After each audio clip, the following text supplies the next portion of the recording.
is a flat circle. But sound is a line. It travels out forever into the void. Welcome to the archives. I am the Archivist. I dwell in the spaces between what you know and what you fear. Today we open the first file. They say seeing is believing. I disagree. The eyes can be tricked by light and shadow, but the ears never lie. The ears hear the truth screaming in the dark. In this file, we examine the echoes, voices without bodies, signals without sources, from the upper atmosphere of the Cold War to the crushing depths of the Pacific. Most people cover their ears. They want the silence. You are here because you want the noise. So, put on your headphones. Turn off the lights. Let us begin. Turin, Italy, 1957. The space race is not yet a race. It is a war. And on the outskirts of the city, two brothers are building a weapon, not of steel, but of wire. Achille and Giovanni Giudica Cordiglia, amateur radio operators, geniuses. They built a listening station capable of intercepting signals from both Cape Canaveral and the Baikonur Cosmodrome. They heard the Sputnik beep before NASA. They heard the first dog Laika breathing in orbit, and then they heard the heartbeat that shouldn't have been there. We were listening to the frequency 20,005 megahertz. It was silent. Then thump, thump, thump, a human heart dying. Official Soviet records state that Yuri Gagarin was the first man in space in April 1961. But the brothers' tapes suggest he might have simply been the first to survive. May 1961, the brothers pick up a new signal. It isn't a heartbeat this time. It is a voice, a woman's voice. Listen closely. Conditions growing worse. Why do you not answer? I am hot. We leave the As a vacuum flame. of space, yet the silence does not follow us down. In fact, it gets louder. Chapter 2, The Architects of Static, Mindworks Media, where mystery meet reality.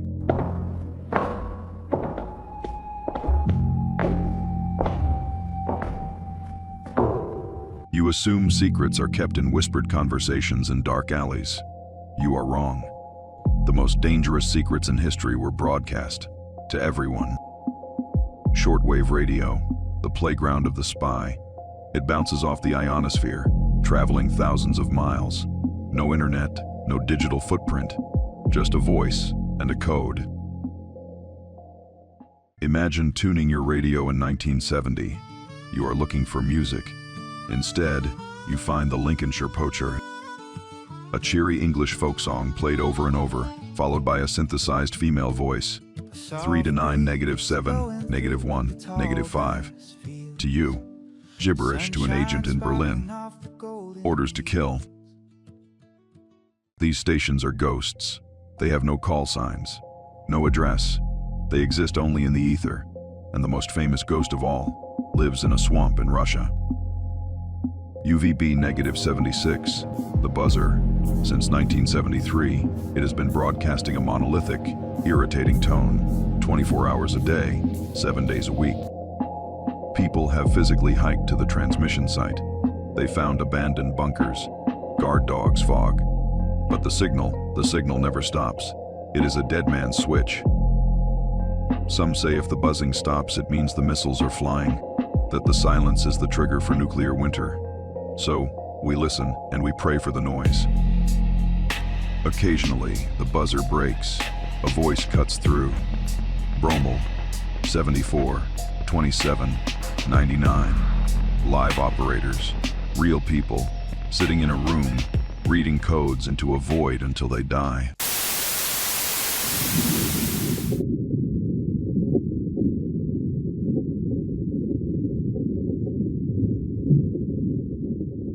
Air is thin, it forgets, but water remembers. Water carries a secret for thousands of miles without losing a single decibel. We mapped the moon in 1969. We mapped Mars. Yet, 80% of our own ocean floor remains a blank page, a shadow on the map.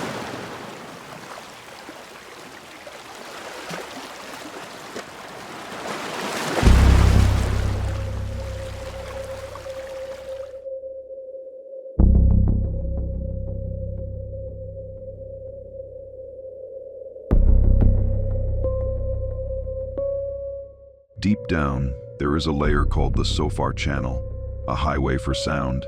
If you scream in the Sofar Channel near Japan, it can be heard in California. During the Cold War, the US Navy covered the ocean floor with microphones to listen for Soviet submarines. But when the war ended, the microphones stayed on. They were waiting for engines, propellers, torpedoes. Instead, in the summer of 1997, they heard the bloop. It rose from the deep, a low-frequency ultrasound, louder than a bomb.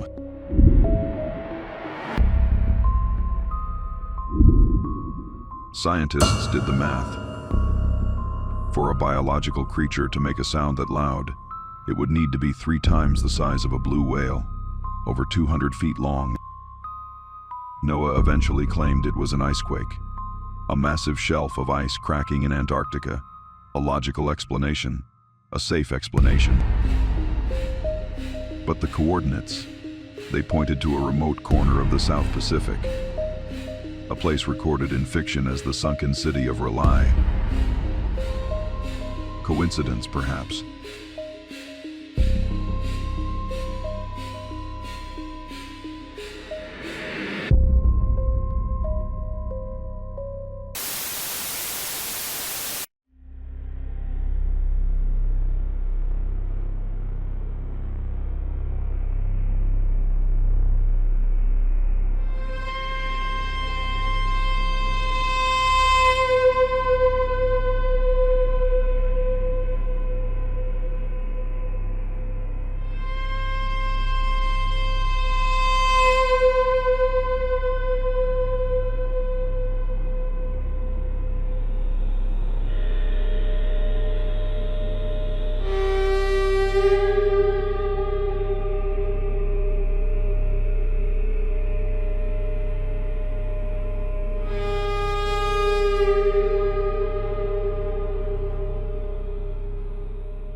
We have traveled from the burning edge of the atmosphere to the crushing darkness of the abyss.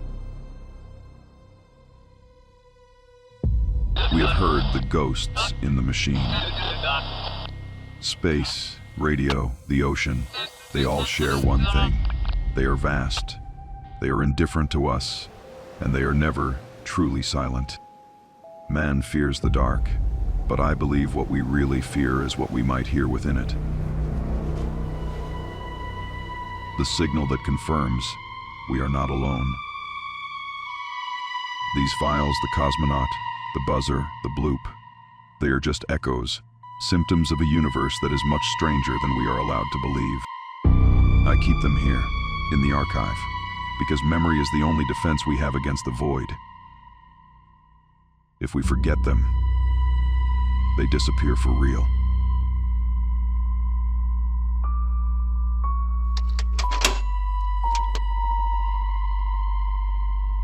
But the work of an archivist is never done. One mystery ends, and another demands to be heard.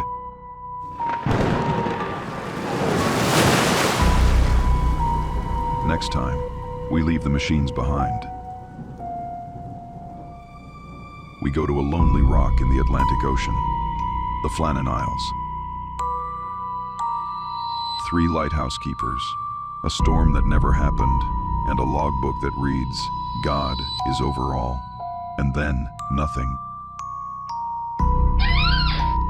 Prepare yourself for file 002, the vanishing light. Access will be granted soon. Until then, keep listening. And remember, the silence is not empty. It is waiting. Join me as I take on the challenge of staying overnight in a hotel designed by a doctor with a twist. It is all about survival. This is not a place built for comfort. It is a structure shaped by medical knowledge, experimentation, and the belief that the human body exists to be tested. Every hallway, every room, every design choice serves a purpose, and not all of them are meant to protect the guest. What begins as curiosity quickly becomes endurance. This is Archivist File 213.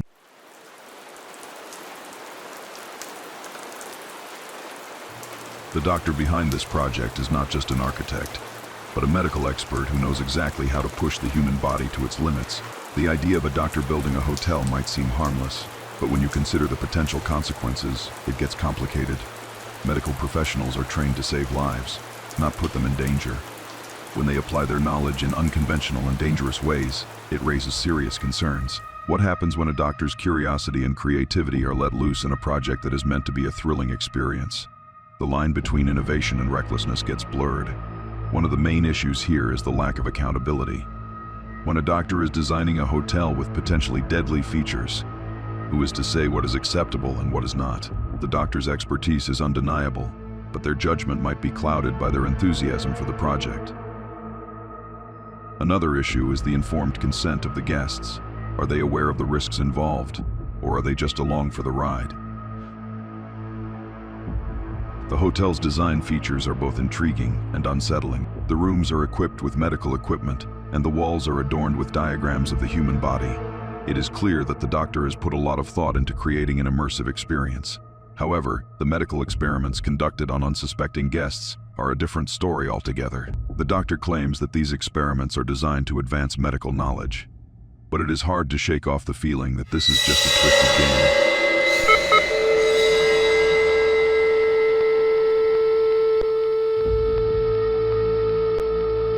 The doctor's actions pose significant ethical dilemmas. Are they prioritizing their curiosity over the well-being of their guests, or are they genuinely trying to push the boundaries of medical knowledge? These questions are difficult to answer, especially when the doctor's passion for the project is so evident. As I explore the hotel, I stumble upon a hidden room that changes everything. It is a room filled with equipment and monitors, and it is clear that the doctor has been conducting some kind of experiment.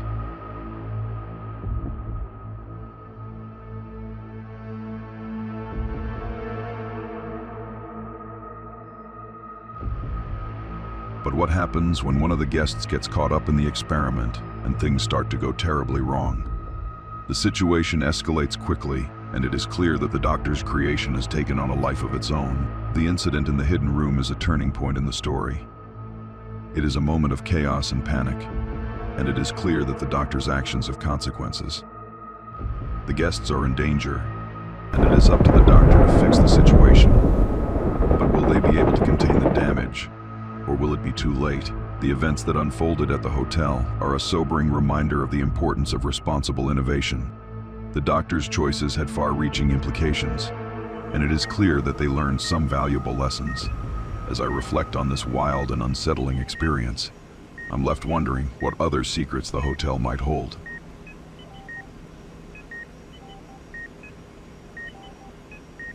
Who was the real villain in The Conjuring? And was the story true, or nothing more than a legend twisted over time?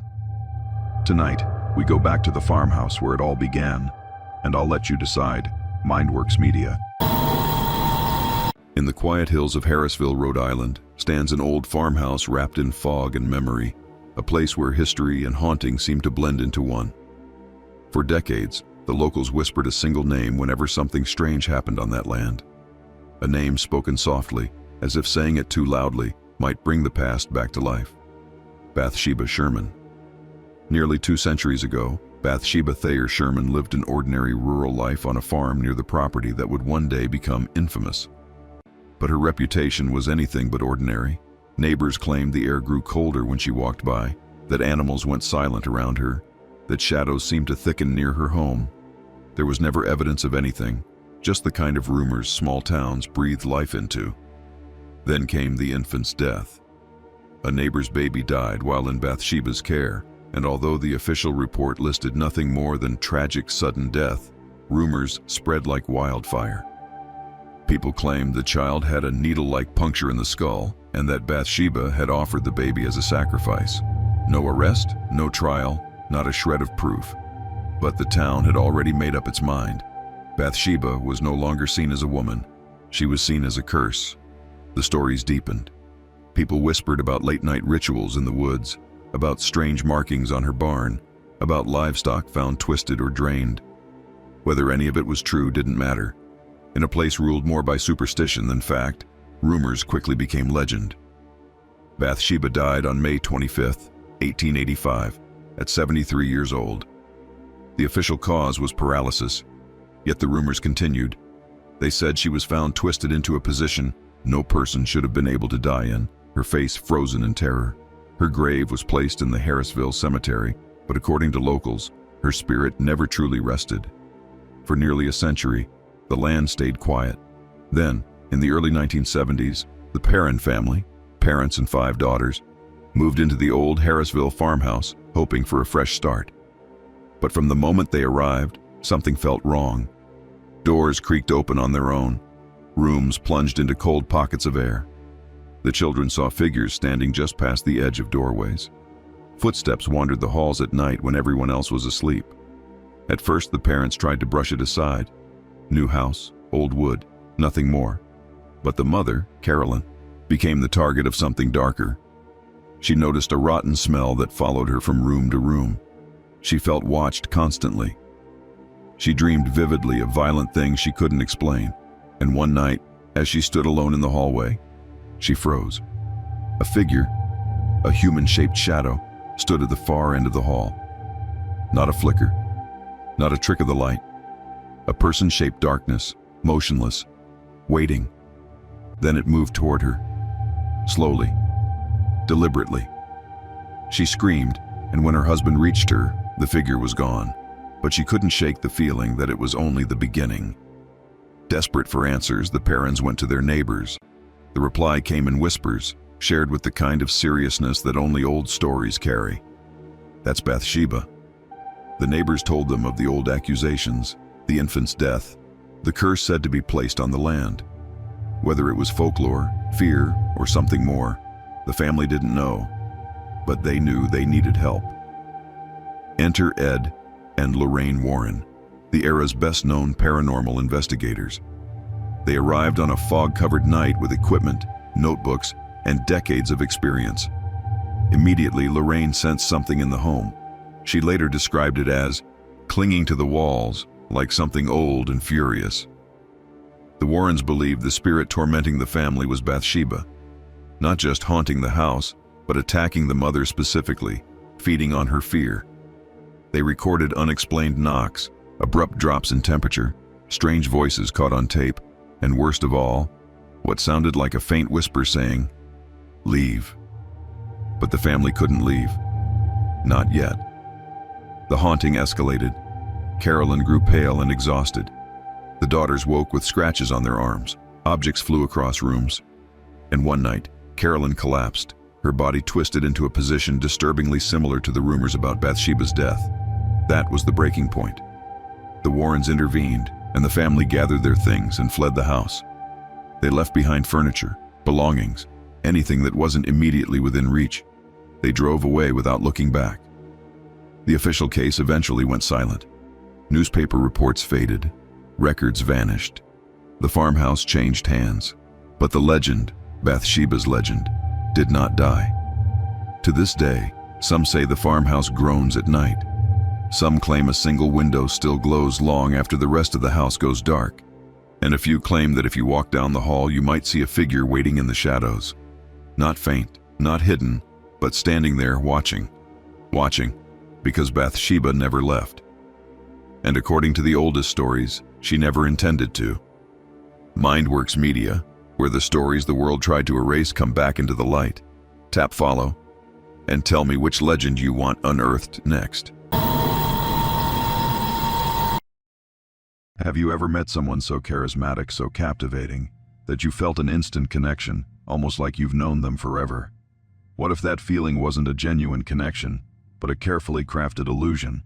What if that charm was a weapon, designed to lure you into a world of control and deceit? We tend to think of manipulators as shadowy figures, but the most effective ones are often magnetic individuals who draw people into their orbit.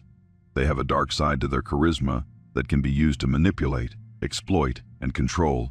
To show you how this works, we're going to follow the playbook of a fictional master manipulator, a composite character we'll call Julian.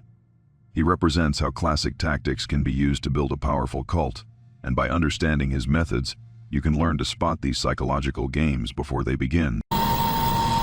Our story begins not with an obvious monster, but with a man named Julian. To the outside world, he's brilliant, empathetic, and inspiring. He can walk into a room and make every single person feel like they're the center of the universe. He has an answer for everything, a vision for a better world, and a scary good ability to connect with people's deepest fears and desires. This is a hallmark of many charismatic leaders, from CEOs to cult leaders like Charles Manson or Keith Raniere. They are masters at reading people and sensing their vulnerabilities. But Julian doesn't just have a magnetic personality.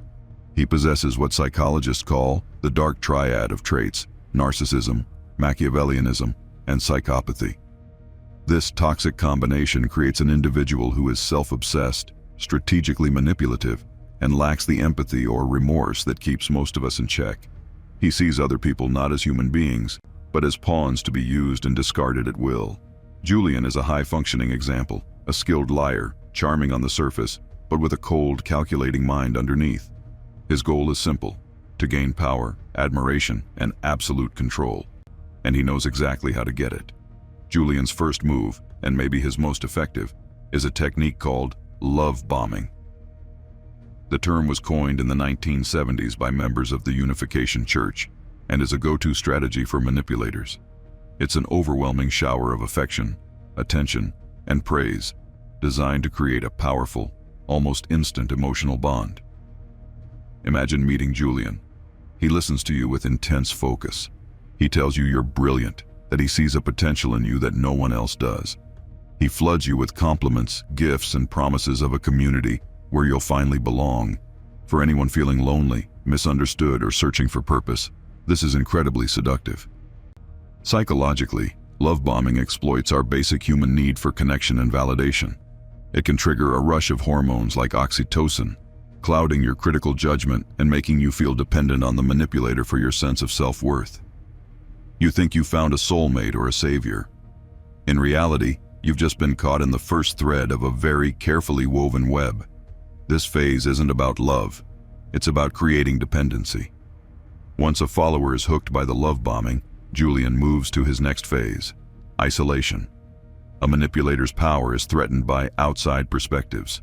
Friends, family, anyone who can see the red flags might challenge the manipulator's story. So, he has to systematically cut them off. Julian does this subtly at first. He'll say things like, "Your family just doesn't understand you the way I do," or "Your friends are holding you back from your true potential." He plants seeds of doubt, convincing his followers that their loved ones are negative or even toxic. He creates us versus them mentality, where his group is the only source of truth and safety, and the outside world is a place of danger and misunderstanding. This tactic is devastatingly effective. By cutting off your support systems, you become more and more dependent on the manipulator for your social and emotional needs. You lose the external reference points, those voices that could tell you something is wrong. The manipulator's voice becomes the only one you hear, and their worldview becomes the only one that matters. We're about to get into the most insidious tactic of all, the one that makes people question their own sanity. But first, if you're finding this useful and want to learn more about protecting yourself from psychological manipulation, take a second to subscribe and hit that notification bell. It really helps us create more content like this and spread awareness. With his followers hooked and isolated, Julian unleashes his most powerful weapon: gaslighting. The term famously comes from the 1944 film Gaslight, where a husband manipulates his wife into believing she's going insane. It's a form of psychological abuse where a person is systematically forced to question their own memory, perception, and sanity. Julian is a master of it. If a follower questions his teachings or points out a contradiction, he'll flatly deny ever saying it. He'll say things like, "You're misremembering," "You're being way too sensitive," or "I never said that, you're just making things up." He twists and reframes events to make the victim feel like they are the problem. This creates a state of profound confusion and self-doubt, where the victim starts to think, "Am I going crazy? Am I the one who's wrong?" Gaslighting is at the very core of how many high-control groups function. Questioning the leader is forbidden and is met with psychological punishment, which only deepens the follower's dependency. When your own reality is constantly denied and distorted, you lose trust in your own mind. You become completely reliant on the manipulator to tell you what's real. This erosion of self-trust is the ultimate form of control. To maintain his empire, Julian uses a whole toolbox of other tactics to keep his followers in line. One of his favorites is guilt tripping. If someone tries to set a boundary or says they want to leave, Julian frames it as a betrayal. He'll say, "After everything I've done for you, this is how you repay me?" This preys on a person's sense of loyalty and obligation, making them feel selfish for even thinking about their own needs. He's also an expert at projection and blame shifting. Julian projects his own flaws and deceit onto others. If he's caught in a lie, he'll accuse the person who caught him of being dishonest and trying to undermine the group. He almost never takes responsibility for his actions because that would damage his credibility. This keeps him in a position of power and makes the victim feel responsible for all the problems. Finally, there's fear.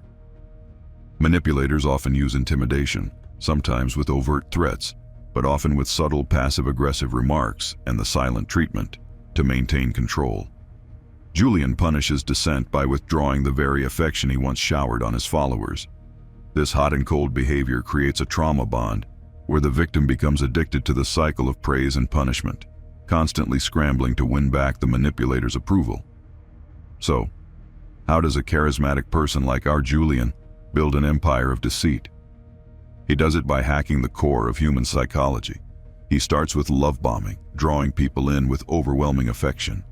Then, he isolates them from their support systems, making himself their entire world. Finally, he uses gaslighting, guilt, and fear to shatter their sense of reality and lock them into a cycle of dependency. The story of Julian is a cautionary tale, but it's also a lesson in empowerment. The tactics used by master manipulators, whether in a cult, a workplace, or a relationship, follow a predictable pattern.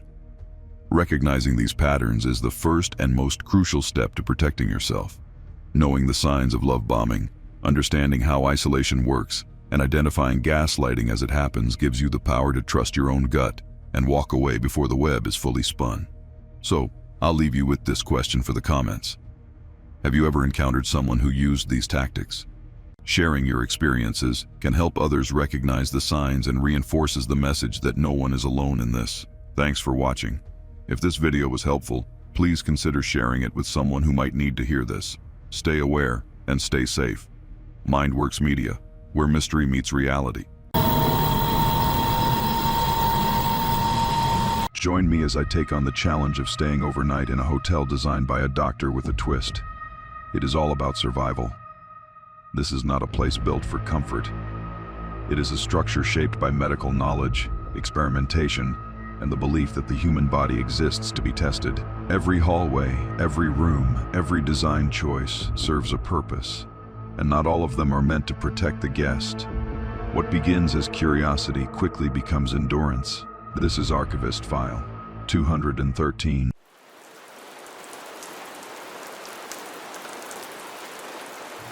The doctor behind this project is not just an architect, but a medical expert who knows exactly how to push the human body to its limits. The idea of a doctor building a hotel might seem harmless, but when you consider the potential consequences, it gets complicated. Medical professionals are trained to save lives, not put them in danger.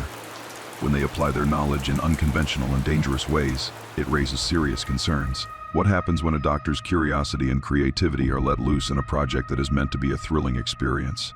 The line between innovation and recklessness gets blurred. One of the main issues here is the lack of accountability. When a doctor is designing a hotel with potentially deadly features, who is to say what is acceptable and what is not? The doctor's expertise is undeniable, but their judgment might be clouded by their enthusiasm for the project. Another issue is the informed consent of the guests. Are they aware of the risks involved, or are they just along for the ride? The hotel's design features are both intriguing and unsettling. The rooms are equipped with medical equipment, and the walls are adorned with diagrams of the human body. It is clear that the doctor has put a lot of thought into creating an immersive experience. However, the medical experiments conducted on unsuspecting guests are a different story altogether. The doctor claims that these experiments are designed to advance medical knowledge, but it is hard to shake off the feeling that this is just a twisted game.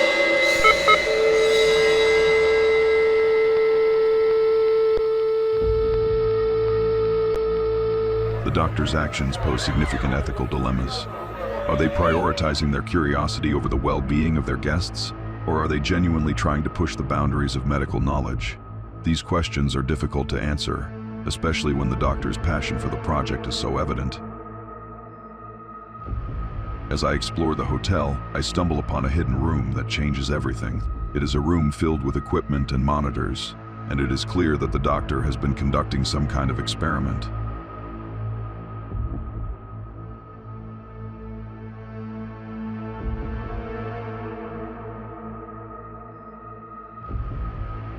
But what happens when one of the guests gets caught up in the experiment and things start to go terribly wrong? The situation escalates quickly, and it is clear that the doctor's creation has taken on a life of its own. The incident in the hidden room is a turning point in the story. It is a moment of chaos and panic, and it is clear that the doctor's actions have consequences. The guests are in danger, and it is up to the doctor to fix the situation. But will they be able to contain the damage, or will it be too late? The events that unfolded at the hotel are a sobering reminder of the importance of responsible innovation. The doctor's choices had far-reaching implications, and it is clear that they learned some valuable lessons. As I reflect on this wild and unsettling experience, I'm left wondering what other secrets the hotel might hold.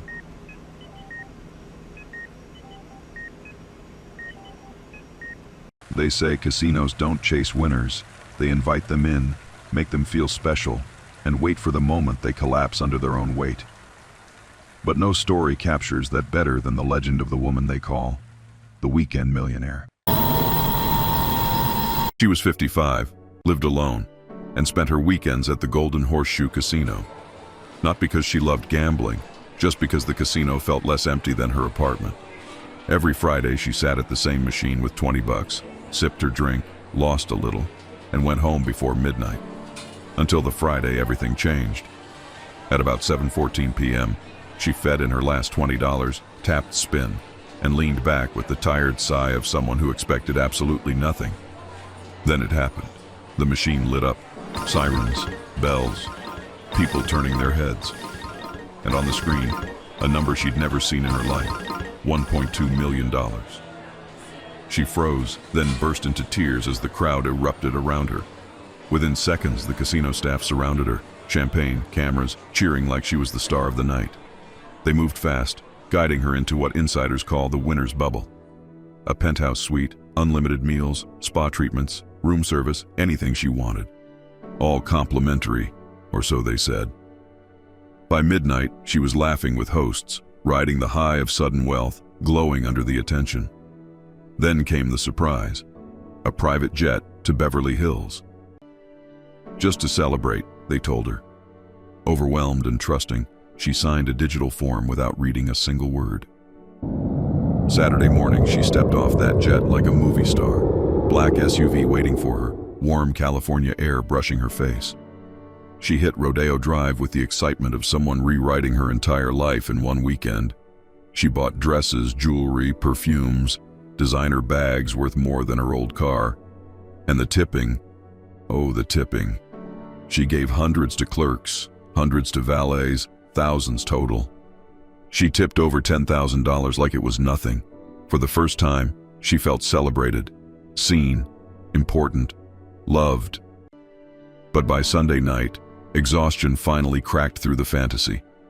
When she returned to the casino expecting to sleep in her penthouse and fly home the next morning, they quietly escorted her into a back office. The smiles were gone. The tone had changed. They placed a thick stack of receipts in front of her. Every meal, every drink, every limo ride, every boutique purchase, every spa moment, every so-called freebie, all charged directly to her winnings.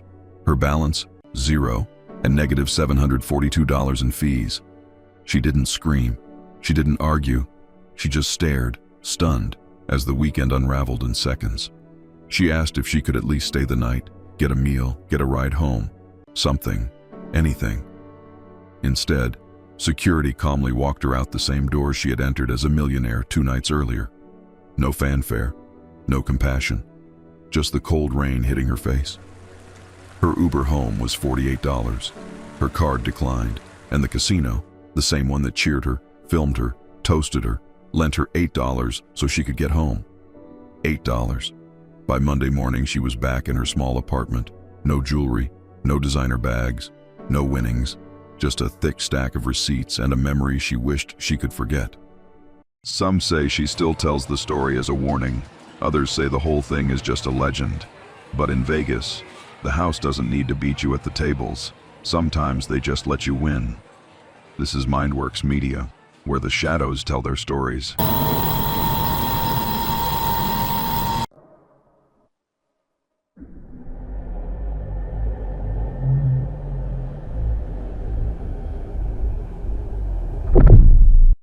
Every legend begins as a whisper, a name buried in the dark. Most people ignore these stories. I chase them. My work is simple: uncover what the world tried to forget and expose what hides between truth and terror. So tonight, we open another file. Is this fact or fiction? You be the judge. On quiet nights in this town, when the wind slips through the trees just right, some people swear they can still hear her name. Marie, a girl who once lived just like anyone else. Walking these halls, passing classmates who barely noticed her at all, but something about Marie always felt different. Maybe it was the way she stared a little too long into mirrors. Maybe it was the way reflections clung to her even when she turned away. People whispered behind her back, small cruelties, little jokes, the kind that stick like splinters. Marie tried to ignore it, but even then, she could feel something watching her from the glass, something waiting. One night, Marie stayed late after class. The hallways were empty, the air was cold, and the bathroom lights flickered like they were struggling to stay awake. That was when she found it, the cracked mirror, a web of fractures spreading like veins. She didn't remember dropping it. She didn't remember touching it. She didn't remember screaming.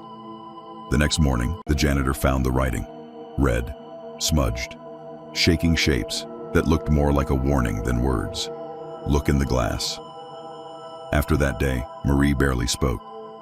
She carried a candle into the bathroom each night, whispering things no one else could hear.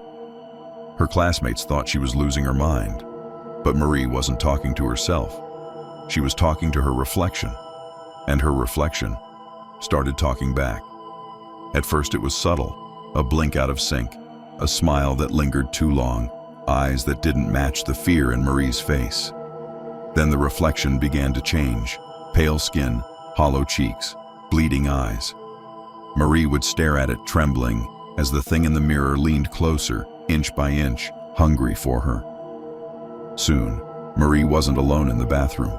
Her reflection followed her, haunted her, mimicked her breathing, her movements, until Marie could no longer tell who she was looking at, herself, or something wearing her face. And then one night, the mirror image didn't match her at all. It was smiling, grinning wide, with teeth too sharp and eyes too dead. Marie turned, but the room behind her was empty. Only the candle flickered, and the reflection kept moving. She tried to back away, but her reflection stepped forward, closer, closer, as if the glass wasn't even there. And in that final moment, Marie realized the truth. It wasn't her reflection trying to get out. It was trying to pull her in. The candle dropped. The flame died, and Marie disappeared into the dark. Some say she's still there, trapped behind the glass, waiting for someone to whisper her name. Others claim they've seen her, standing behind them when they look too long in an empty mirror. So if you ever feel a presence behind you, if the reflection moves when you don't, if the candlelight flickers without wind, remember this: Marie never escaped, and she is always searching for someone to take her place. Mindworks Media, where mystery meets reality. Some names fade, others don't let you forget them. Tonight's case is one of those. A school corridor, a cracked mirror, and a warning scratched by something that should have stayed silent. Remember Marie, because what followed her out of the glass is only just beginning. I'm the Archivist, and this file was never meant to be opened. Bloody Marie, Part 2, The Reflection That Followed. The bathroom stayed silent for hours after Marie vanished. The candle burned down to nothing, the melted wax pooling like a soft white grave marker. By morning, the school was buzzing. Rumors, whispers, lies. Marie ran away. Marie had a breakdown. Marie finally snapped. But there was one person who didn't believe that. Lena, Marie's only friend, the one who sat with her at lunch, the one who defended her from the bullies, the one who knew Marie didn't just disappear. Lena was the first to notice the mirror in the bathroom had changed. Not cracked, not dirty, just wrong. The reflection didn't match the room anymore. It showed the same tiles, same sink, same empty stall. But everything felt slightly off, like it had been recreated from memory by something that didn't belong in the human world. And then Lena saw it, a faint shape behind her, in the mirror only. A girl, thin, pale, trembling at the edge of the frame. Marie, or something wearing her shape. Lena spun around. Nothing. The room was empty. That was when she realized the truth. Marie wasn't gone. Marie was trapped. That night, Lena returned to the school with a flashlight and Marie's old notebook tucked under her arm. Pages were filled with Marie's drawings, not of people, but of faces reflected in glass. Some weeping, some screaming, some reaching from behind the mirror as though it were a window. One note stood out, scrawled almost violently. "They trade places." Lena's hands shook.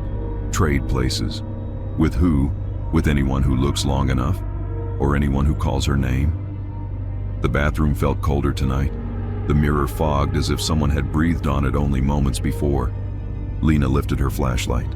Her beam flickered across the surface. Something moved. Very slowly. A pair of eyes opened in the reflection. Not Marie's eyes. These were pure white, glowing faintly like dying embers. A stare that cut straight through Lena's chest. The reflection smiled. Lena's flashlight died. Total darkness. She heard footsteps behind her. Soft, bare, dragging. A whisper brushed past her ear. "Let me out." Lena stumbled back. Her shoulder struck the wall. Her heartbeat pounded as faint candlelight flickered to life in the mirror.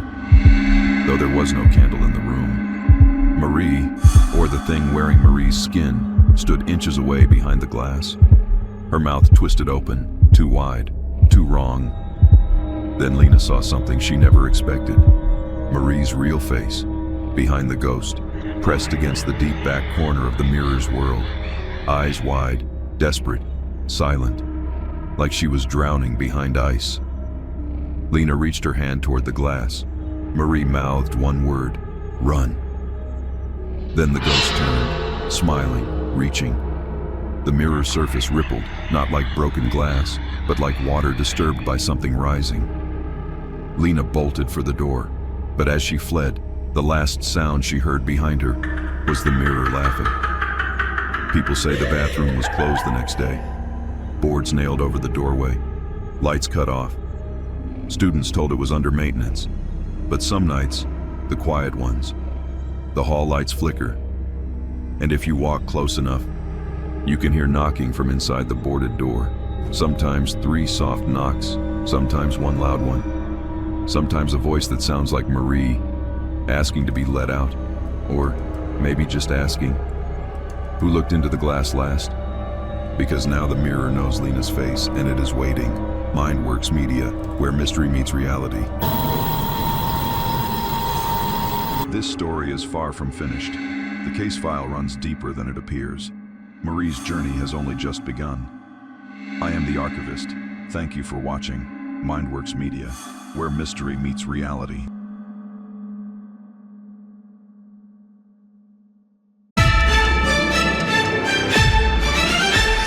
Authorities have confirmed third-part premiere of the case known as Bloody Marie, airing tomorrow at 9 p.m. Pacific. Witness reports describe visual irregularities involving reflective surfaces with consistent patterns across locations. Officials have not confirmed the origin of the phenomenon or whether it ever ceased. No further comment has been issued. I should not be reopening this file, but the case does not stay buried. It follows. The school bathroom had been sealed for 3 weeks, boarded shut, marked unsafe. Students refused to walk past it. Teachers avoided the hallway. Even the lights knew better.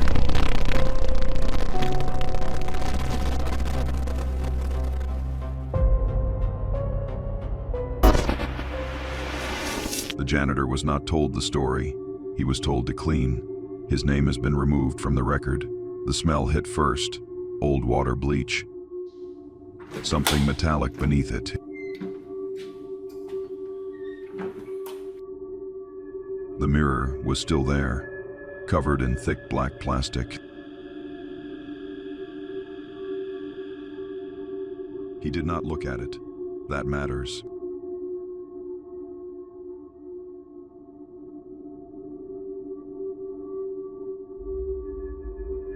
The handle struck the mirror by accident. A dull knock, then a sharp crack. A single shard broke free, small, thin, easy to miss.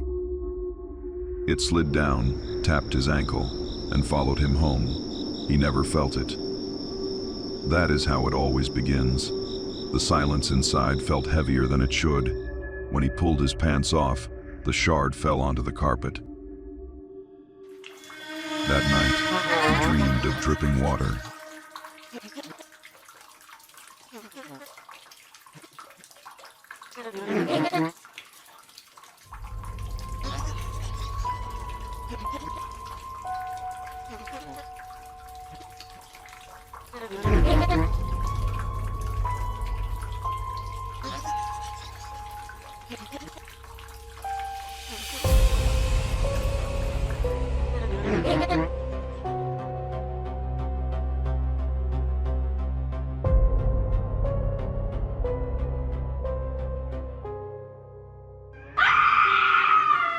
He woke up already exhausted, as if sleep had only made the night longer. The dreams were still with him, heavy, sticky, water where it did not belong, hands moving where nothing should move.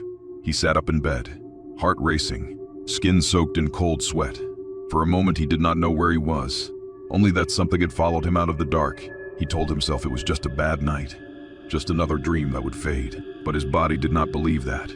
His stomach tightened, a sudden pressure, sharp and unavoidable.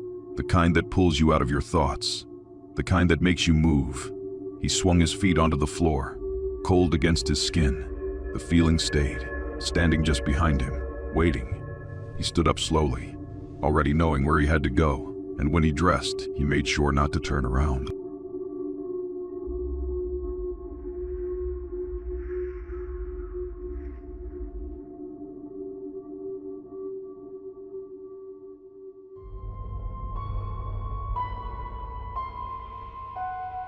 The reflection blinked, out of sync. When he touched the glass, it smiled. The house began to change.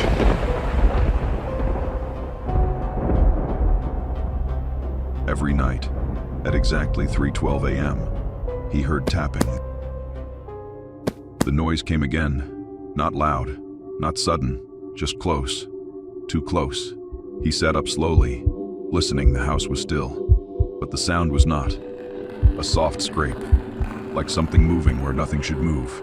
He reached for his phone, hands shaking, fingers stiff. The screen felt too bright, too loud in the dark. He told himself this was nothing. Old pipes, settling walls, anything but what his body already knew. He dialed. 1, then 9. He stopped. Listened again. The sound was closer now. Right outside the bedroom, he finished dialing. When the line connected, he did not speak right away. He was listening, to see if whatever was in the house was listening too. Hello, 911. I really need help. Hello, can you hear me? I'm hearing strange noises. Can you please send a car? He did not wait for the call to end. The house felt smaller now, too quiet. He pulled on his uniform. Buttons fastened, belt tight, familiar motions, safe motions. He needed water, to wash the sweat away. To steady himself, he stepped toward the bathroom, each footstep slow, careful. The light clicked on, the mirror waited. He did not look at it. The sink came on, water loud in the silence. He leaned forward, breathing hard, trying to feel alone. Somewhere outside, sirens began to rise, and behind him the room felt occupied. His reflection raised its hand and pulled him forward.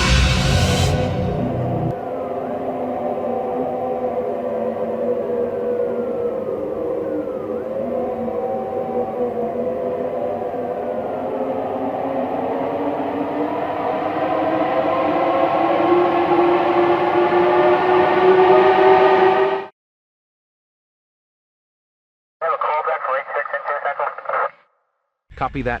There's nothing here to see. Have a callback for 86 into Central. False alarm, just a cracked mirror in the bathroom.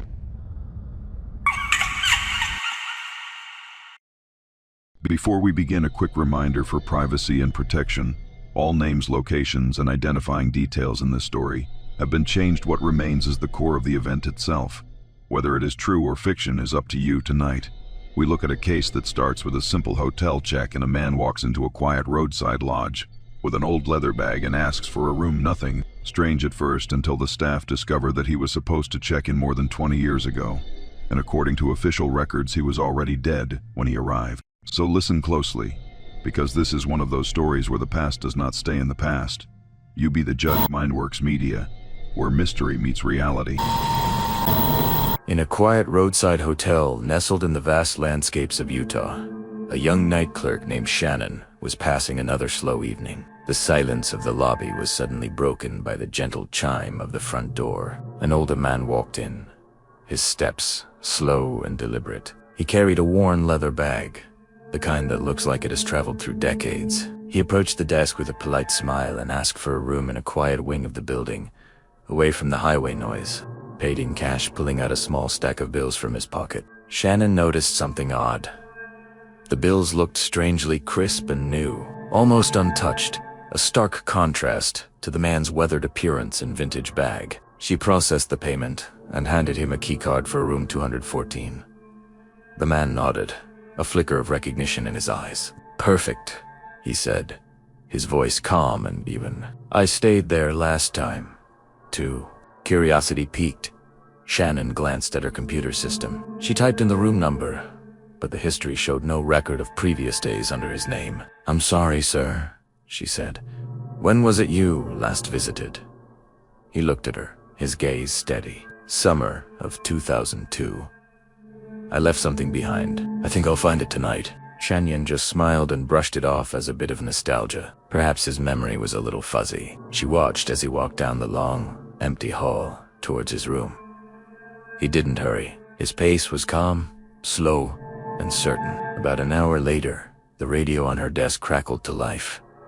It was housekeeping. They reported that room 214 was showing as occupied, but when they went to check, it was completely empty. There was no luggage, no belongings of any kind.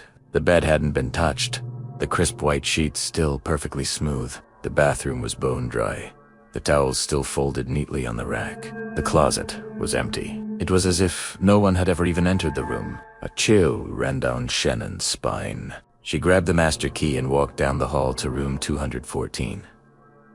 She knocked firmly on the door. No answer. She called out. Silence. Hesitantly, she used the master key to unlock the door and pushed it open. Just as housekeeping had said, the room was pristine and empty. There was no sign of the old man or his leather bag. Confused and a little spooked, Shannon went back to the front desk to check the hallway security camera footage. This is where the story takes a turn into the truly bizarre. The camera covered the entire length of the hall from the lobby to the rooms. She watched the playback.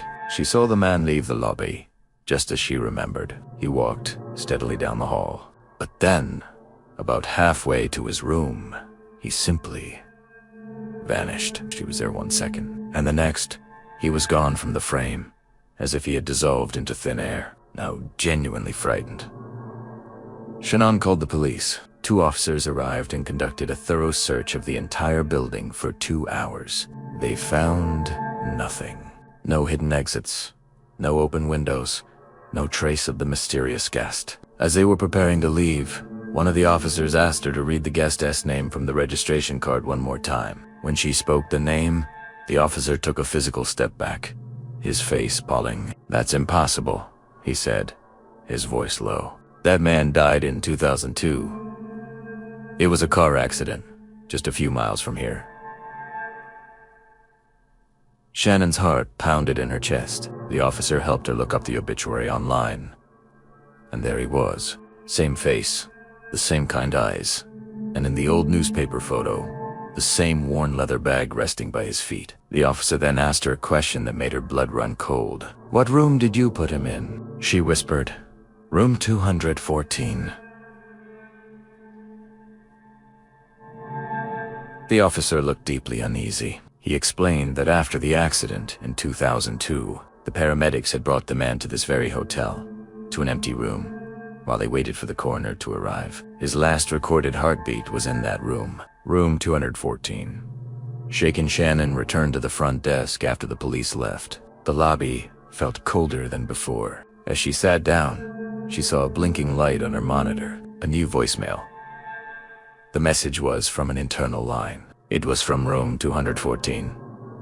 Her hand trembled as she clicked to play it. Through the speaker came the calm, familiar voice of the older man. It was a short message, just 3 words. Found it. Thank you. This has been Mindworks Media, where mystery meets reality. If you have a story that blurs the line, share it with us. And don't forget to subscribe for more journeys into the unknown. Thanks for watching.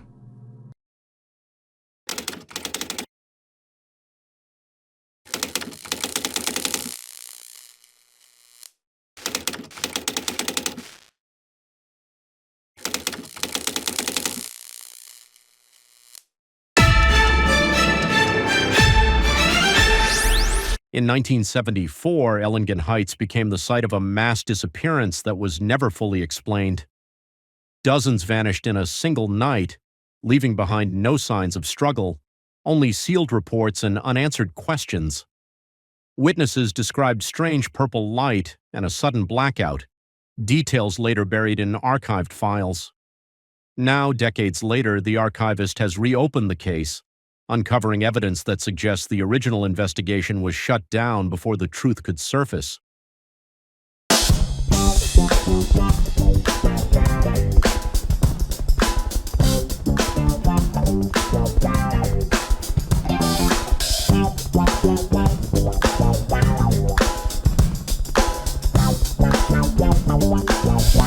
Maintaining altitude 500 feet. Preparing for controlled descent. Landing zone looks secure.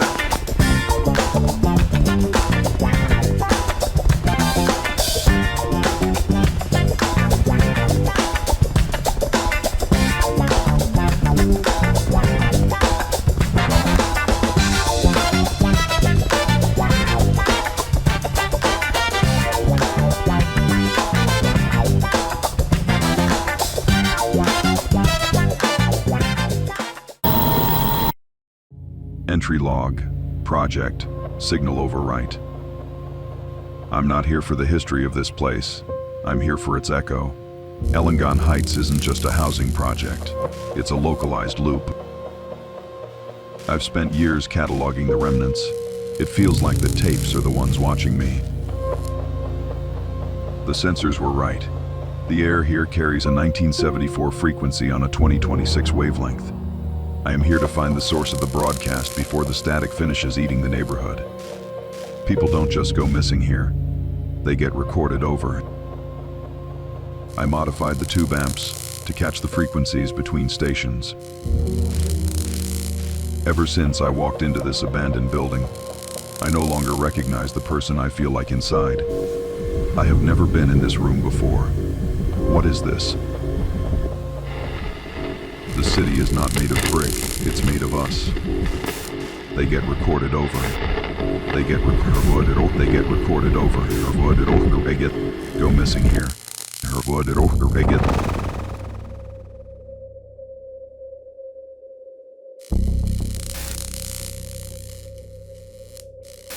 I'm here because I'm the only one who can hear the heartbeat in the frequency noise. My task is simple. Find the original reel, break the loop, and archive the remains. But the atmosphere, it's already started rewriting me.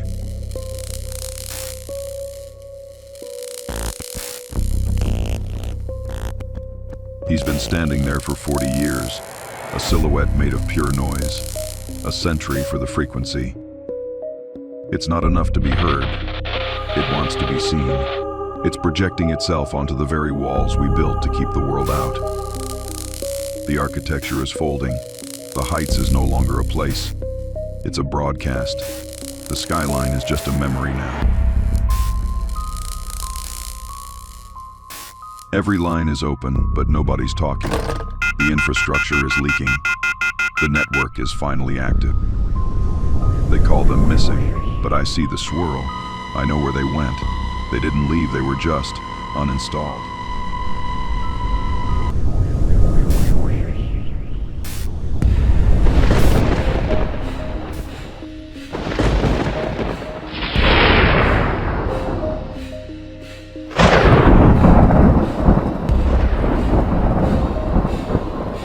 I can't tell if I'm chasing it or if it's leading me home.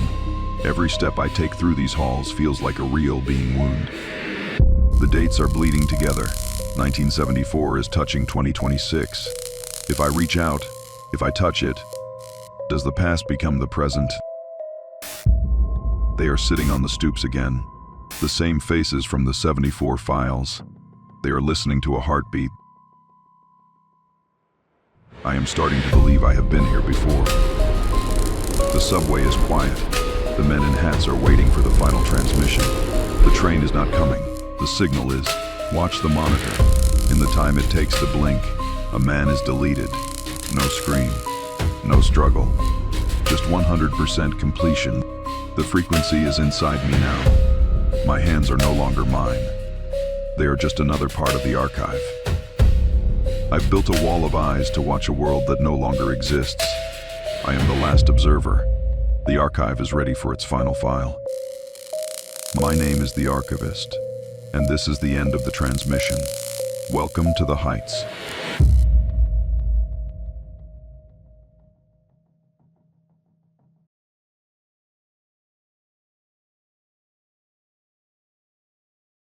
Authorities have confirmed that the Archivist entered Ellengton Heights on January 30th as part of a renewed investigation into the decades-old disappearance case.